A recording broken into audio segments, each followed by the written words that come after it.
I just want to tell somebody that as long as he is seated upon the throne, he who started a good thing in your life is going to work it up to completion. The hands that laid the foundation are the same hands that are going to put the gates, and they are the same hands that are going to put the roof. As we are praying for stands, as we are praying for our construction projects, I am praying that the same hand that laid the foundation, may it be the same hand that is going to put the gates, may it be the same hand that is going to put the roof of your building project, may it be the same hand, may it be the same hand. As long as he is seated upon the throne, as long as vachigere pachigaro chavo Mwari, hakuna anogona kukudzivisa kuvaka, hakuna anogona kuku kukushayisa ma-resources ekuti uvake imba yako, hakuna anogona kukushayisa ma-resources ekuti utenge stand yako, as long as Jesu vachigere pachigaro, as long as Mwari vachigere pachigaro chavo. We are going to build houses and we are going to dwell in them. Hakuna demoni rinonzi Sanballat, hakuna demoni rinonzi Geshem, hakuna demoni rinonzi Tobaya richatitadzisa kuvaka dzimba, hakuna demoni richarwisana nekuvaka kwedu dzimba. That is my prayer. That is my prayer for all those who are praying for stands, for all those who are praying, who are building, and you can't seem to find a way yet to complete that project. I am praying for you that there is no demon that is going to stand in your way. If you laid the foundation of that house, you are going to finish it. If you laid the foundation of that building, you are going to finish it. Because Mwari vachigere pachigaro chavo. So, like I said yesterday, today we are going to be talking about demons that fight construction. Demons that fight construction. Nasi ndikutaura nevanhu vari kuti stand ndanayo evangelist, but zvekuvakisa zviri kunetsa, kuvaka kwacho kuri kutorwiswa. I was praying about what is happening, especially in Harare. They no matter about what is happening in Zimbabwe, especially in Harare. Kuti vanhu vari kuvaka dzimba, wapa window level imba youya ichiputswa, uri pabox imba youya ichiputswa, wapedza imba waisa neroof imba youya ichiputswa. So then ndeinamata ndichibvunza Mwari kuti nhai Mwari, what is really happening? Why is this happening? Then God gave me a revelation kuti unoziva here kuti kune madhimoni anofaita chinhu chinonzi kuvaka, kune madhimoni anorwisa chinhu chinonzi construction, kune madhimoni anoti the moment yaunongoti ndakuda kutanga kuvaka anobva asumuka, kune madhimoni anoti the moment yaunongoti ndakuda kuisa box pastand pangu madhimoni anobva asimuka. So I'm still praying. And I'm praying for all those who are building. I'm praying for all those vari kuvaka kuti Mwari kusave nedhimoni richavarwisa, kusave nedhimoni richavatadzisa kupedza maprojects avanenge vatanga. So yesterday I was reading Nehemiah. We are going to read Nehemiah chapter 2. Nehemiah chapter 2. I'm going to start with verse 9. Verse 9, the Bible is saying, then I went to the governors in the region beyond the river and gave them the king's letter. This is the king's letter, a letter of approval that Nehemiah had been allowed by the king to go and rebuild Jerusalem. A letter from the king that Nehemiah had been granted permission to go and build. Vamwe vakavaka dzimba vatorine mapepa I-approva kuti vapiwa ma-stands. I-approva kuti they've been granted the permission to build on a certain piece of land. But dzimba dziri kuondomorwa, dzimba dziri kuputswa. And I was asking God kuti nhai Mwari chii chiri kuitika? Dzimba idzi dziri kuvakwa pasina mapepa here ano-approva kuti uyu apiwa land, apiwa this piece of land to build. So as I was reading, I came across Nehemiah chapter 2 from verse 9. Then I went to the governors in the region beyond the river and gave them the king's letter. Now the king had sent captains of the army and horsemen with me.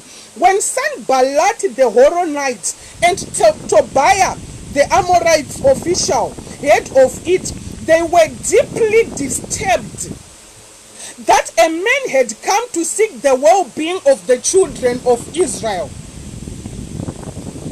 Just because Nehemiah asimuka akati ndakuda kunoita rebuild masvingo eJerusalem akaparadzwa.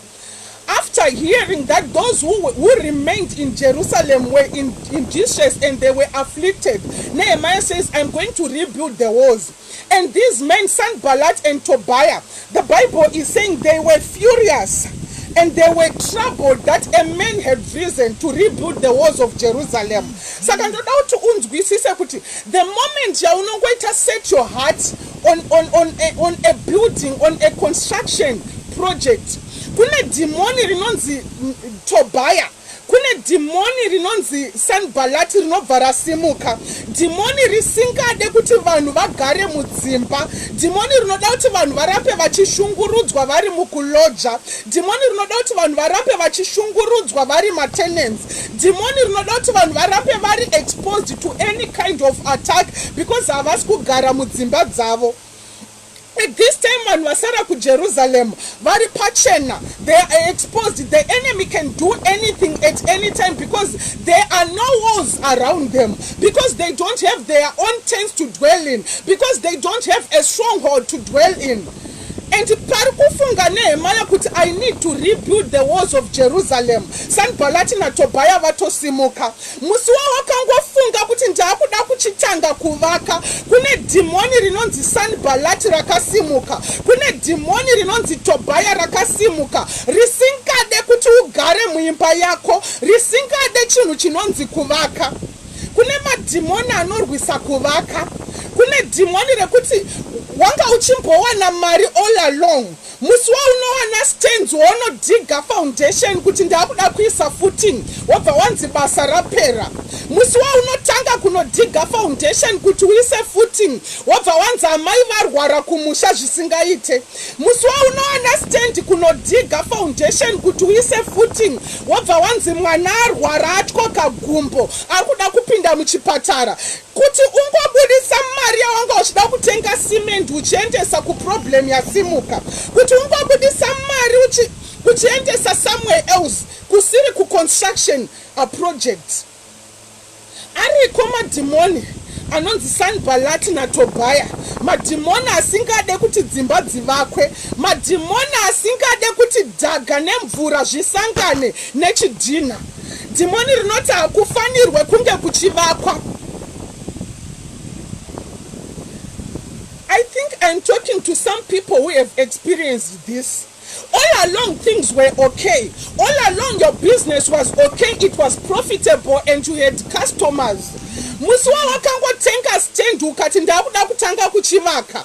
Demoni rinonzi Sanbalati rakasimuka, demoni rinonzi Tobaya rakasimuka, business rakatanga kudropa, wakatanga kushaya ma customers, even the customers who used to be very loyal, customers who used to be very committed and very reliable, wakatanga kusava reliable.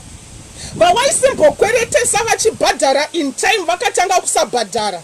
Vaisimboya vachitenga kwauri vasina kumwe kwavainotenga vakatanga kukusiya vakanotanga kutenga somewhere. Why? Because pane demoni rinonzi Sanbalati, pane demoni rinonzi Tobaya rakasimuka. Maskata nhasi ndikuda wese ari kuvaka ari kuti kuvaka kwandiri kuita kuri kurwiswa evangelist. I want you to begin to pray against the demon that is called Sanbalati, the demon that is called Tobaya. Demoni risingade kusangana kwechidhina nedhaka, demoni risingade kusangana kwecement nedhaka nemvura nechidhina kuti pave nemidhuri. Rinoda kuti urambe uri exposed. Rinoda kuti urambe uri a reproach. Ma landlords achiita zvaanoda newe. Vavengi vachikuseka. So that's Nehemiah chapter 2. Nehemiah chapter 2 verse 17 to 19. Nehemiah chapter 2 verse 17 to 19. Then I said to them, you see the distress that we are in. Now, you see the distress that we are in, how Jerusalem lies waste and it gets abandoned with fire. As long as you have no place of your own, as long as you are still a tenant, as long as you are still paying rent every month, and you will be in distress. Ask me, you will be in distress. You cannot make any progress. You cannot plan anything because at the end of the month there's a landlord who is saying, I need my rent. But when you have your own place, when you have your own house, you only think of paying bills. There is no rent. So kana uri loja, malojas vari kutonzwisisa nyaya yandiri kutaura. As long as uchiri loja, you will be in distress. So Nehemiah, you see the distress that we are in. You see the dishes that we are in, how Jerusalem lies waste and its gates are burned with fire. Come, let us build the wall of Jerusalem, that we may no longer be a reproach. Unoziva kungova landlords, kune kachiremerera kakuno kupa so, kune dignity yakuno wadzera pamsoro pe upenyu wako. When you are not a landlord, you are a reproach. But kuva landlord kunobvisa that reproach. Nehemiah kuti, let us rebuild the walls of Jerusalem so that we may no longer be a reproach. My God, you awunzwisisa kana usina kumboita loja unogona kutadza kunzwisisa zvandiri kutaura. It's a reproach kuti every month and unoonekwa pane mota yakamira pagedhe kana chingoro chekuti utakure bed ne push tray uchienda uchichinja imba uchinolodya somewhere else. It's a reproach kuonekwa maybe mattress yakadambuka uchiloda mubhedha une mattress yakadambuka muchingoro kuti uchinje from one house to the other. You are a reproach to such an extent yekuti vamwe vanhu vazhinji mazuva ano vakutama manheru, vanhu varara vakutama manheru pasina ari kuona. Why? Because they are trying to avoid the reproach of moving maskati vanhu vachiona. Nehemiah akuti ngatisimukei tivake masvingo eJericho so that we can no longer be a reproach. This year and next year I want somebody who is saying ndakuda kusimuka ndivake yangu imba Mwari. I'm sick and tired of being a reproach. I'm sick and tired nevanhu vanomira panze pemagedhi avo vachinditarisa ndichiloda property yangu muchingoro, vachinditarisa ndichiloda property yangu mumota. I'm sick and tired, Mwari. I cannot remain a reproach. Ndakuda pangu, ndakuda kuvaka masvingo angu anonzi angu. Nehemiah is saying, varume hatingarambe tiri a reproach. Let us rise and build. And I am saying the same to every Hannah who is watching me right now. Let us rise and build. Let us be women of virtue. Let us be virtuous wives. Wives who are going to rise and build. Kuti baba vachiti ndagumirwa andichazive zvekuita. Unoti baba, let us rise and build. We can do this. Women who are going to rise and begin to fight against the demon that is called Sanbalati, the demon that is called Tobiah. Demoni risinga de kuvakwa kwemidhuri.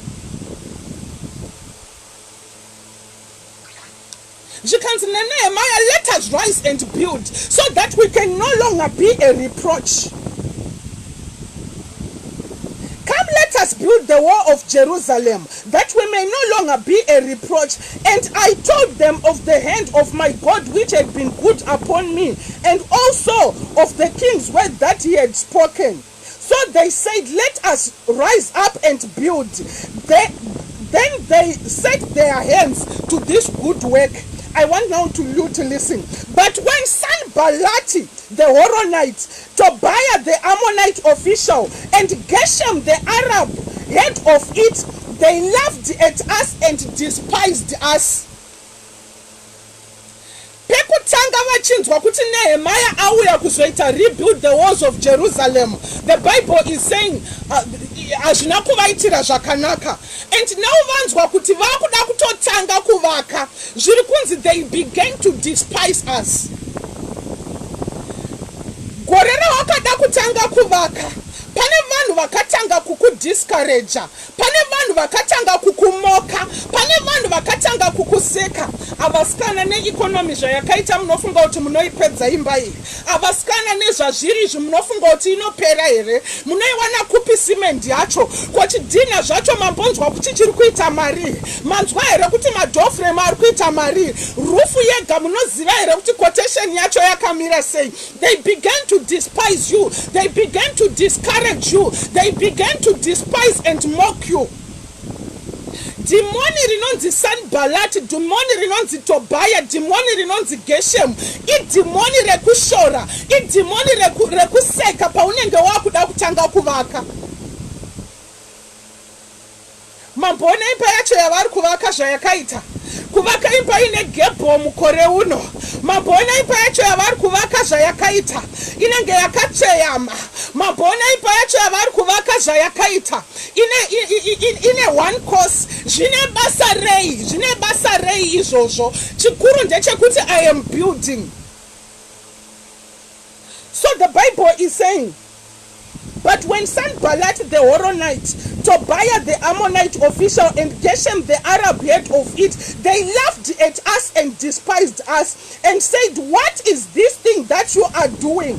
Will you rebel against the king? So I answered them and said to them, the God of heaven himself will prosper us. Ndoda munhu maskata nasa arikuudza dhimoni rinonzi Tobiah, dhimoni rinonzi Geshem, dhimoni rinonzi Sanballat kuti the God of heaven himself is going to prosper me in my construction project.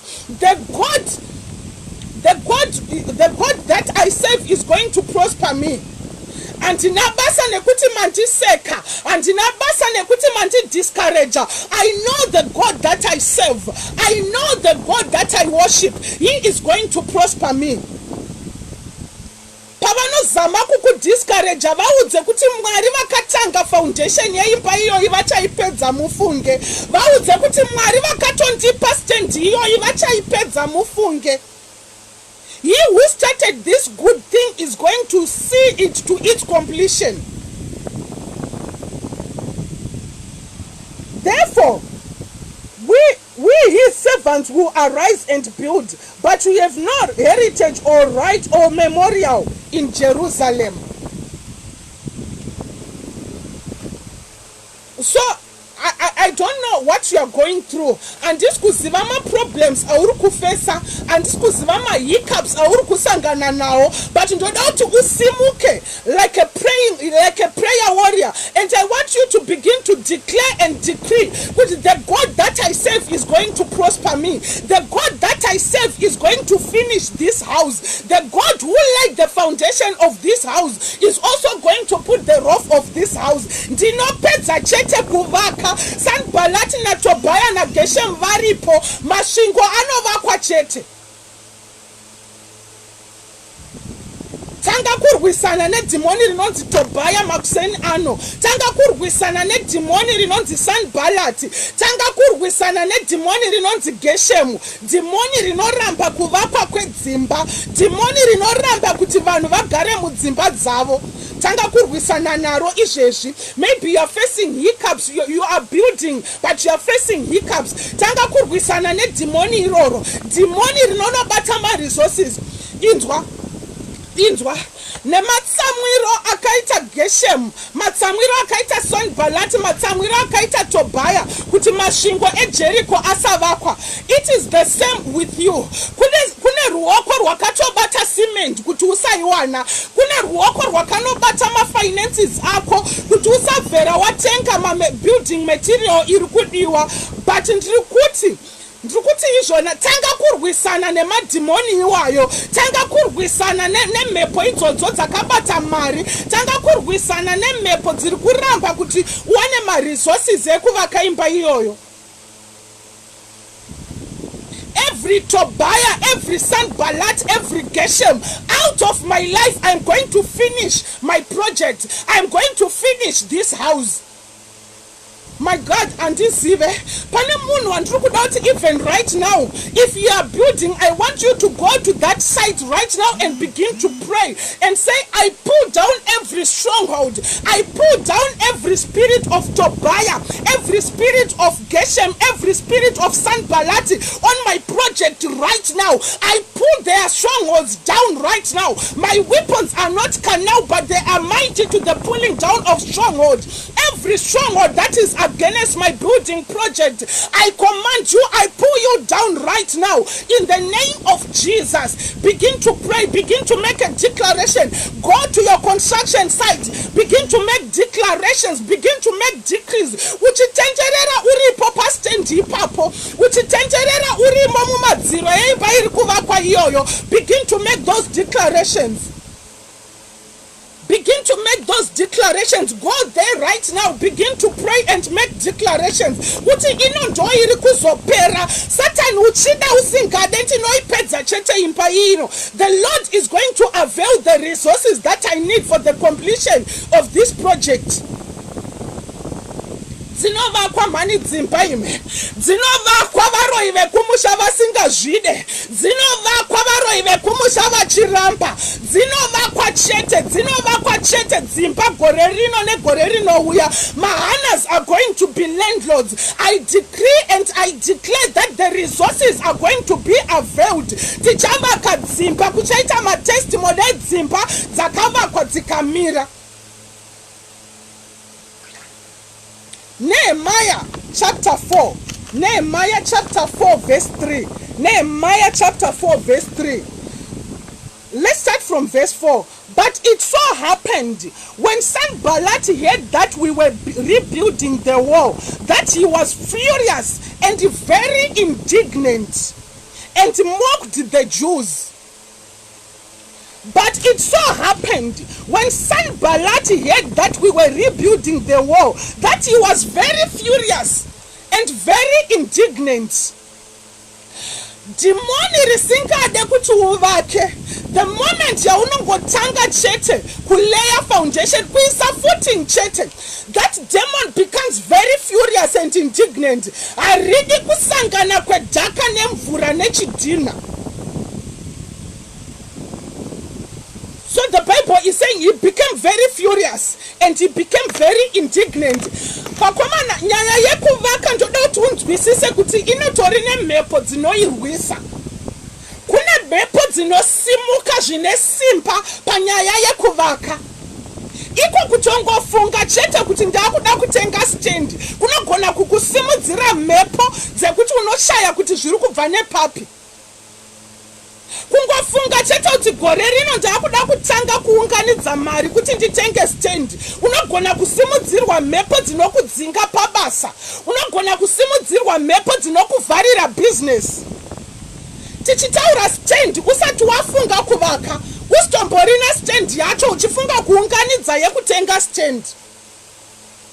But ndikuda vakadzi zvibhebhenenga vari pano pahana vari kuti Satana asingade mhepo dzichivhuvhuta, madhimoni achisimuka. Dzinovakwa chete, ndinoivaka chete imba, ndinoitenga chete stand.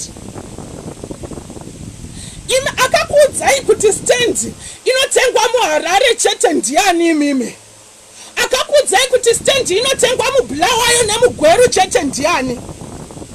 There are so many outskirt towns. Kunana Shamva, kunana Bindura, kunana Glendale. Why don't you go there and buy a stand? Why are you just focusing on buying a stand in Harare? Idimoni iroro rinonzi Sanballat riri kutokurwisa. Idimoni iroro rinonzi Geshem riri kutokurwisa.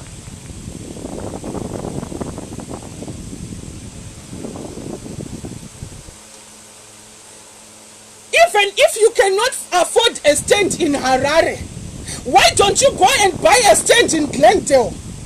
Why don't you go and buy a stand in Beatrice?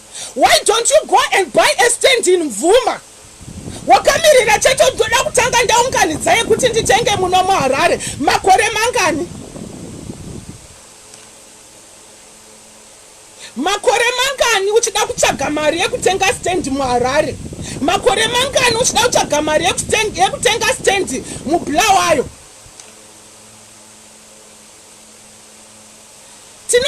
Tinomatenga chete mastands gore rino. Ndiri kudzidzisa munhu ari pano ari kuti inini ndinotengesa madomasi kumusika, ndinoitenga sei stand evangelist nemadhuriro ari kuita mastands muHarare. Iwe kunana Glendale kune mastands akachipa, kunana Shamva kune mastands akachipa. Why don't you buy a stand there and build? Uda kuramba uri loja kusvika rini? Musika hautengeseki here uri kuShamva, musika hautengeseki here uri muGlendale, unangotengeseka uri muHarare bodzi.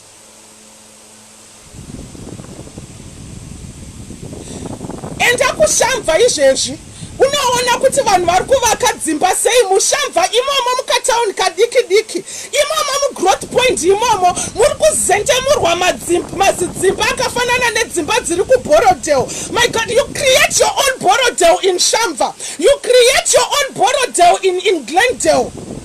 Munhu ngazoziva kuti ndiri muShamva abuda mumba mako, abuda mujuraho mako.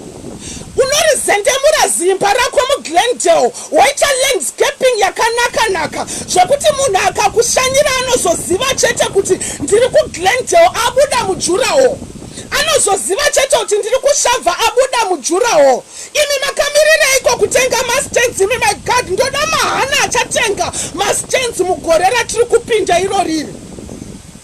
Kutonosanoisa kunoenda pawaiting list kushamva, kutonoenda pawaiting list kuglendale, kutonoenda pawaiting list kumvuma uku.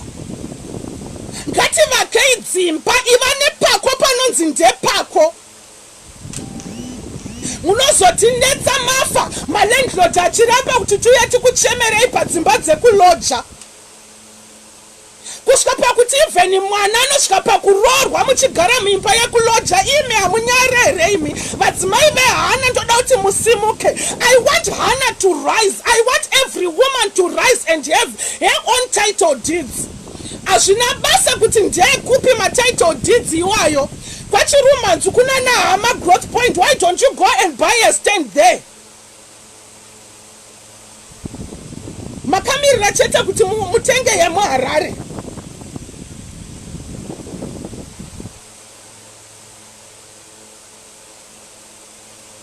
Mwana anosvika pakuroora amai nababa vachigara muimba yekuloja. Mwana anosvika pakuroorwa amai nababa vachigara muimba yekuloja. Let me give you this wisdom from experience. If you are still a young couple, musati maane mwana ari kuenda kuchikoro, this is the perfect time for you to start building.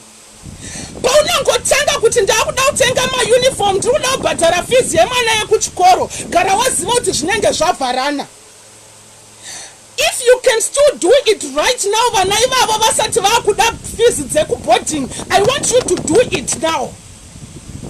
Chimbomirai zvekudya nyama every day. Chimbomirai zvekudya ma-ice cream every day. Mumbovaka, mumbotenga mastands muvake. Ngaiunganidzwe mari. If you have got your friends, vaunonyatsoziva kuti these are friends and they are reliable. Why kusatamba around? Vasikana ngatikandiranei titenge mastands. Ngatikandiranei titenge mastands. From January to June tatenga stand yamata tacheta hapo. From July to December tatenga stand yameri tacheta hapo. From January to June tazotenga yaya Elizabeth tacheta hapo. Tapedza takutotanga kuvaka. Takutanga kukandirana futi. Ngatikandiranei futi asikana titange kuunganidza zvidhina zvedu. Wisdom. Problem yako ndeyekuti unotamba nevanhu vasina pfungwa dzekuvaka, unotamba nevanhu vasina kana pfungwa yekutenga kana chidhina 1.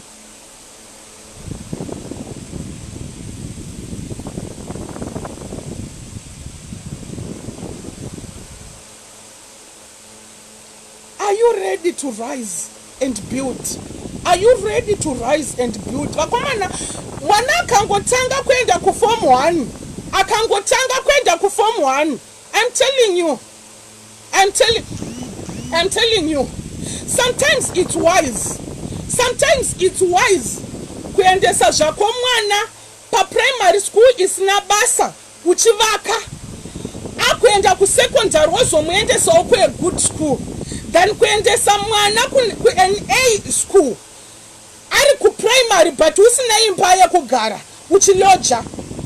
Ndauchachembera uchiloja chete. Magagashira ndo anonetsa vanhu vakawanda. Mwana wangu wekutanga aangamboende pakuwadza na 6 primary but imba yekugara chaiyo hamuna.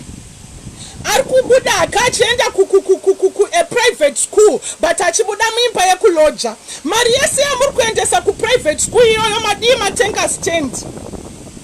Mavaka paanozoenda ku secondary mwamuendesa ku a good school. I don't know if it's wisdom to somebody. I don't know if what I'm saying is making sense to somebody right now. Yemusika inotenga stand amai. Iyoyo yekutenga madomasi inotenga stand iyoyo. Kushamva uko inotenga stand. Kuglendale uko inotenga stand.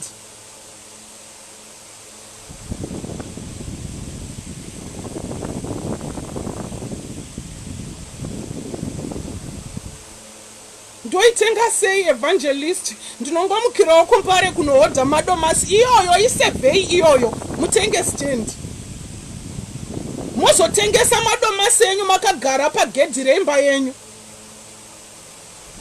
mozotengesa mau yenyu makagara pagedhi repamba penyu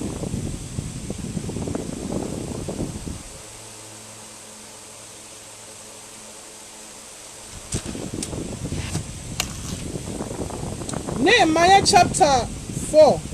Nehemiah chapter 4, verse 5. Okay, let's read from verse 2. And he spoke before his brethren and the army of Samaria and said, what are these feeble Jews doing? Will they fortify themselves? Paunotanga kudakuvaka vanotanga kuungana vanotanga kuita zvimaungano zvavo vachibvunzana. Varikufunga kuti vanoivaka imba nemari yemusika. Vanofunga kuti vanoivaka imba nemari yekuwacha hembe dzevanhu. Vanofunga kuti vanoivaka imba nemari iyoyi shoma shoma yavari kuwana iyoyi. This is what the demon of Tobiah, Sanballat and Geshem does. Rinotanga kudiscourage. Vanotanga kuita tumagatherings kwavo vachidiscussa. Vanotanga kuita tumagatherings kwavo vachiungana vachikurukura, just to discourage you, just to despise you. And what are these feeble Jews doing? Do they think they can fortify themselves? Murikuona here pane nyaya. Murikuona here kuti sei kuvaka kuchirwiswa. When you build your own house, you have fortified yourself. When you build your own house, you are fortified. Your family is fortified, and the demons that are fighting against you, they don't want you fortified. They want you exposed. So kuvaka kunorwiswa nda kuvaka, you will be fortifying yourself.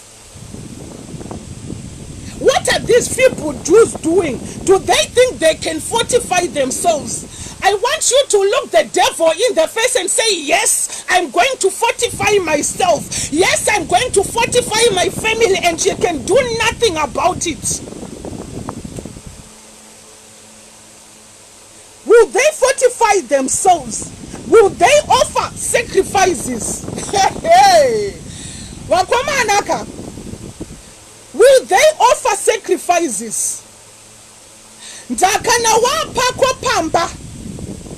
You can offer sacrifices even of thanksgiving, even of praise, at whatever time you want. And it is just midnight prayer madira unoita just because urumumba mekuloja munevan vanenge vachituru kutitira noise.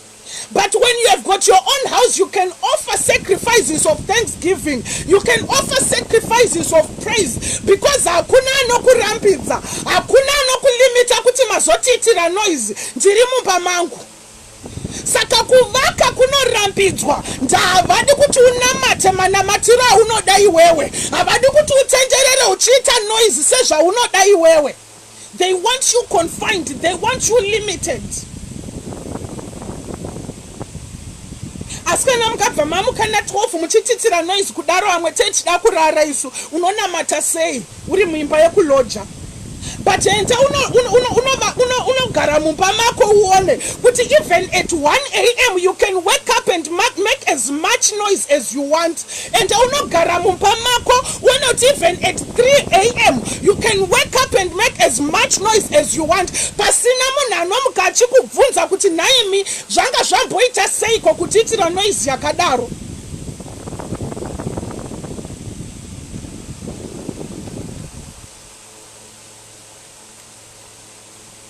Do they think they can fortify themselves? Will they offer sacrifices? Will they complete it in a day? Will they revive the stones from the heaps of rubbish? Stones that are bent. Mashokwaya. Anofunga tanga ipedza imba iyoye. Iro gore rino chete. Anofunga tanga ipedza imba iyoye. Iyo mwedzi unouyo. Anofunga tanga unoipedza. Look the devil in the face and tell him, I'm going to complete it whether you like it or not. Now Tobiah the Ammonite was beside him, and he said, whatever they build, Even a fox goes up on it, he will break down their stone walls. But I want you to listen to Nehemiah's prayer. I want you to listen to Nehemiah's prayer after hearing all this, after hearing what they were saying. He said, "Hear, O our God, for we are despised. Turn their reproach on their own heads." I want you to pray and say, every principality and every gathering of witches that is gathering against my construction project, hear, O God, for we are despised. Turn their reproach on their own heads and give them as plunder to a land of captivity. Do not cover their iniquity and do not let their sin be blotted out from before you, for they have provoked you to anger before the builders. I want you to stand on this prayer as you make prayers against every power, all the powers that are fighting against your construction. Stand on this verse, Nehemiah chapter 4, verse 4. Nehemiah chapter 4, verse 4. Verse 7 to 9. Now it happened when Sanballat, Tobiah, the Arabs, the Ammonites and the Ashdodites heard that the walls of Jerusalem were being restored and the gaps were beginning to be closed, that they became very angry.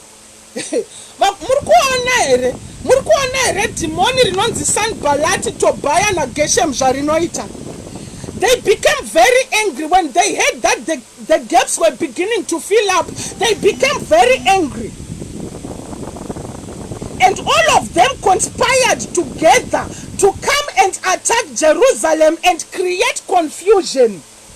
Rakaona kuti ratadza kukutadzisai kuvaka, rakaona kuti ratadza kukudiscouragei, you are still going on. Rinozama kuunza confusion. They conspire so that they bring confusion. Muri pakati pekuvaka matosvika pa window level, mobva matanga kutsiburana nemurume mumba zvekuti kunomira kuvakwa.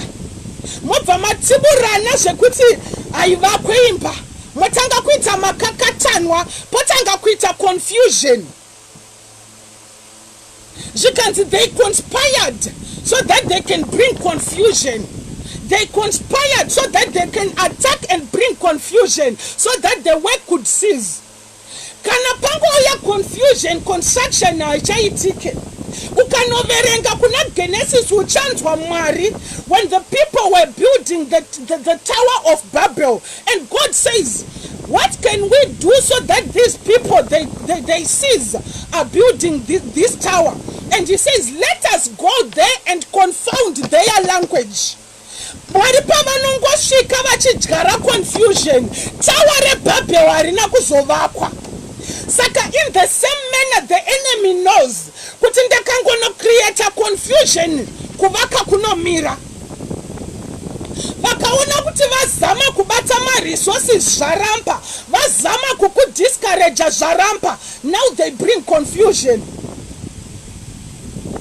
Munoita confusion pakudecide plan chaiyo yakuti ndeipi imba yatiri kuda kuvaka, mobva matotsiburana nemurume zvekuti anobva ati handichada kuvaka kwacho, I'm not going to contribute because tatadza kunzwisisana.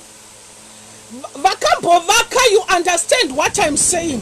Vakambovaka, you understand what I'm saying? Munoita confusion yakuti iwe kuti tiri kuda door iri, ngatisei mama anonzi machiko mama doors avakwa mazuva ano nemawindows ari kuitwa aya aluminium aya ndora ndiri kuda baba mwana, mobva matiburana zvekuti vanobva vati ngatirege kuvaka kwacho kana zvichinetsa. Mugoita confusion pakudecide kuti stove yemukitchen toiisa pakati here kana kuti yoenda kumadziro, basa rekuvaka rigotobira because of that.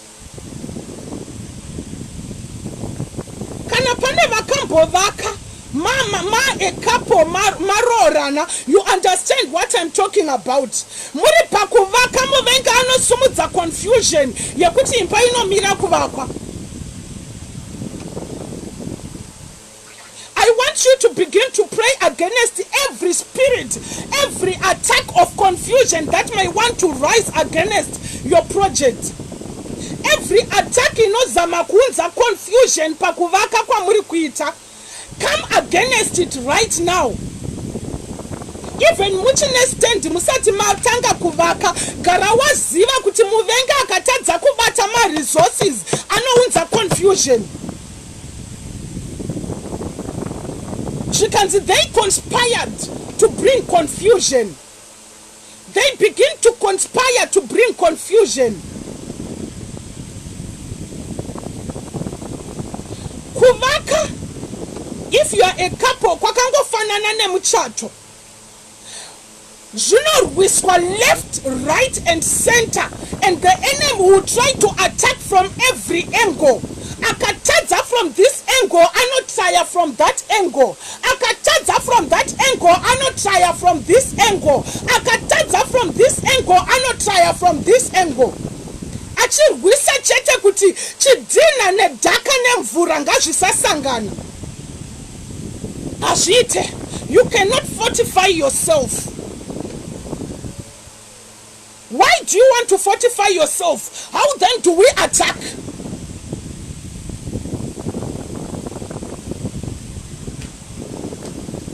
Kudziwane yako stand. Yaunogona kusvika uchidira anointing oil payadi uchideclare kuti hakuna murwa yachapinda muno muyadi. Ndapane kuloja ugoni. You cannot anoint yadi yemunhu yepamba paunoloja. Azvibviri vanobva vatanga kuti uri kuroya.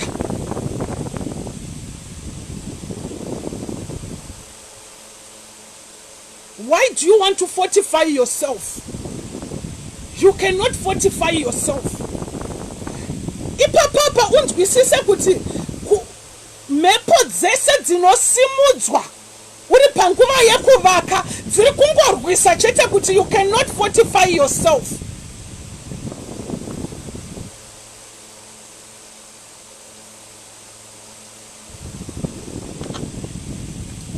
Verse 7 to 9, chapter 4, verse 7 to 9. Now it happened when Sanballat Tobiah, when they heard that the walls of Jerusalem were being restored and the gaps were beginning to be closed, that they became very angry. And all of them conspired to come together and attack Jerusalem and create confusion. Nevertheless, we made our prayer to our God, and because of them we set a watch against them day and night. Marariro unoita throughout the night uri papa une project yekuvaka. Marariro unoita all through the night uri une project yekuvaka. Anochisa. Nehemiah achiti nekuti vakanga va conspire to come against us to attack the construction project. We set watch against them day and night, and we made our prayers to our God. Pana nongo believe out inovakwa ikapera azvimbodekana mina mato izvi. Uri kuzvinyepera my friend. Panoda mina mato yakasimba. Panoda ma night vigils akasimba. Ameno kana pana ari kundinzwa. Ameno kana pana ari kundinzwa. Kuvaka kunorwiswa. Let's read. This is the last scripture that I have. Nehemiah chapter 6 verse 1 to 2. Nehemiah chapter 6 verse 1 to 2. Now it happened when Sanballat, Tobiah, Geshem the Arab, and the rest of our enemies heard that I had rebuilt the wall, and that there were no breaks left in it, though at that time I had not hung the doors in the gates, that Sanballat and Geshem sent to me, saying, Come, let us meet together among the villages in the plain of Ono. But they thought to do me harm. But they thought to do me harm. Vanzwa kuti kuvaka kuye kwazopera. One, vatadza kukubata pama resources. Two, vatadza kukubata pava conspire to cause confusion. Now, wapedza kuvaka pane an arrow that they want to release against you. Now they will want to terminate you physically. Welcome, my spiritual father, Apostle Desmond Gracefold. We love you so much, and we appreciate you on our platform for all the prayers that you make for us. Wapedza kuvaka kune demoni manje rakuda kuunza arrow of death. Iri notoda kukuterminate physically. Just because Nehemiah asimuka akati ngati vakei mashingo Jerusalem akavakwa akapetwa. Now they want to meet him in the valley of honor to do him harm.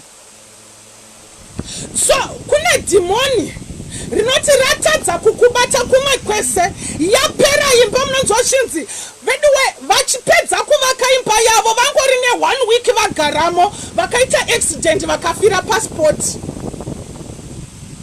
Ndine dzimba dzakawanda dzandinobhoratidzwa nevanhu. Muri kuona imba iyo baba veipapapo vakangoti vachipedza kuvaka ndobva vanzi vaita kidney failure vakatofa vasina kumbogaramo vakangogaramo for 1 month.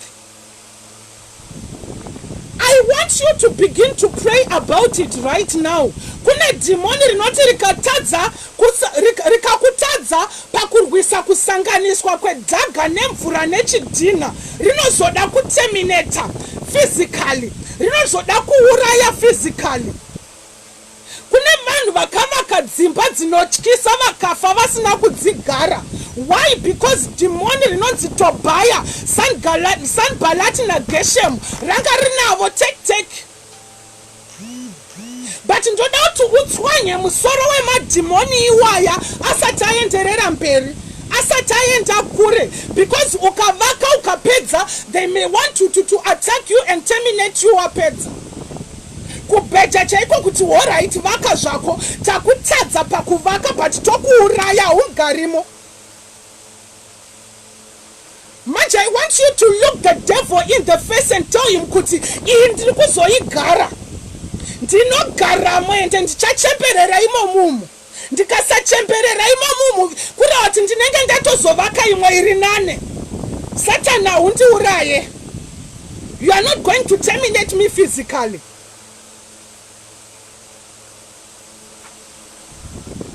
So Hannah, are you ready to rise? Are you saying evangelist goreri no uya dzimba ngadzivakwe? Evangelist goreri no uya mastenzi ngaatengwe?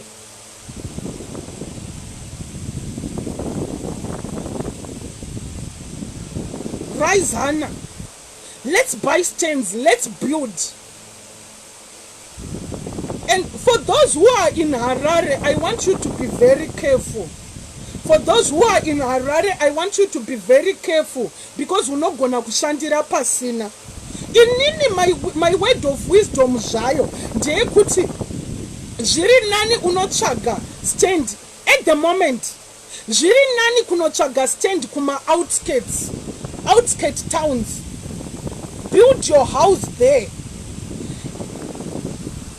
You can commute to work every day. You can commute from Shamva uchienda kubasa. You can commute from Marondera uchienda kubasa. You can commute from Glendale uchienda kubasa. Mamwe ma stands ari kutengeswa mu Harare, bogus stands. Wapedza kuvaka waisa ne roof oya wodhirizirwa imba yako. Please try and avoid that. Try and avoid that. I love you so much, and my heart breaks ndichiona bulldozer achipwanya imba kuvaka kunorwadza. Kana usati watanga kuvaka, you may not understand this. Zvinorwadza. Those resources cost a fortune. Do you know kuti munhu anogona kuita 5 years achivaka imba kuti iuye iparadzwe in a single day, in an hour's time vasikana? So That's my word of wisdom, and that is my word of encouragement. Tikuramba takamira pa our, write it down and run with it. I want you to continue. I want you to continue praying with that. I want you to continue praying with that. God bless you. I love you so much, and I want all of you to become landlords. I want all of you to become landlords. Kuti ndakauya kumba kwako ndikataskana ngatitorova izvedu night vigil. We are not limited nemunhu anenge achizoti muri kutiitirawo kanoise tikuda kurara. You are in your own house and nobody controls you. I love you, I love you, I love you, Hannahs. I love you so much. My prayer is for us all to become landlords. My prayers is for us all to have our own plots, our own farms. God bless you. I love you. I love you, but I want you to be wise. I want you to be wise when deciding where to buy your stand. God bless you.